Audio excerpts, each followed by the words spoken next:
Hello everyone, it's Shane Kanto, your Wasteland reviewer, and I'm here to review the new adventure drama period thriller, Edge of the World. And this focuses on the adventures of Sir James Brooke, who winds up finding himself in Borneo in the 1840s and becoming like a godlike figure and the ruler of this place, but independently, and being like, no, this is not a British colony, this is its own place, and I'm king around here. And we have director Michael Houseman, who took the reins on this film, who I'm not really familiar with his work, and I'm not really familiar too much with the writers on here, like Rob Allen and the composer and the cinematographer, but this film has a very period accurate that really works for the film, and like the hairstyles and makeup and costumes and production design really work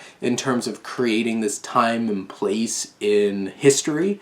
And you have Jonathan Rhys Meyers, who I don't know if I've really seen him honestly in anything, but like I know who he was, and he does a really serviceable job as Sir James Brooke. I don't know if he's like going to blow you away with his performance, but you know, he does his thing. He shows some emotion, some intensity, some physicality at times. You have Crookshank, who is his cousin, played by Dominic Moynihan, and his amazing Franz Joseph. And like, he is very charismatic. He does a fine job in this film, as that's like that kind of pulling, hey, you're British, dude, don't forget that, and trying to pull that motherland feeling back.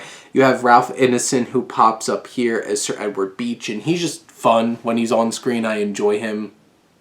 This film doesn't have a whole lot of like comic relief per se.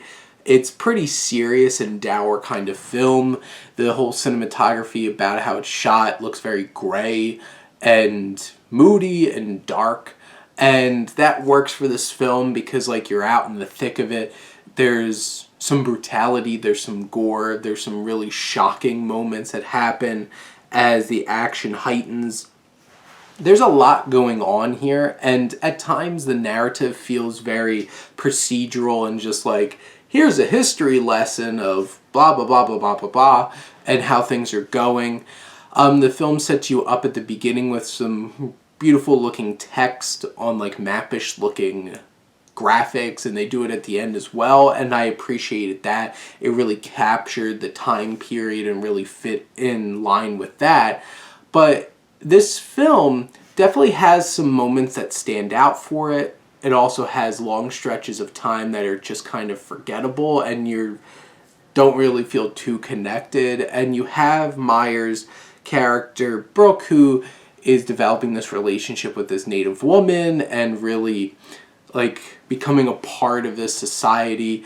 This story influenced Lord Jim and the Man Who Would Be King, and you definitely have like, it's a shame like this inspired those kinds of things, but here this film feels very derivative of those kinds of things. And there's definitely some shocking moments, some uncomfortable moments that really push you, and it challenges a lot of ideas of the time, which I appreciated, in terms of women and their places in life, and a lot of like colonialism and different kinds of things like that. So there's some deeper themes there in terms of that.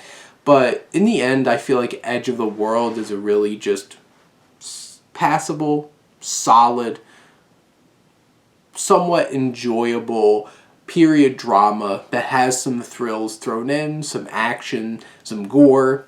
So watch yourself if you're not really into that. There's some really dark, disturbing imagery in this film at times.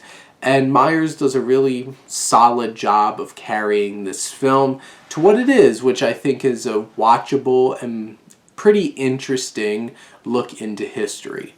But those are my thoughts on The Edge of the World. Let me know what you think, and let's talk some movies. But thank you as always for tuning in and supporting your Wasteland reviewer.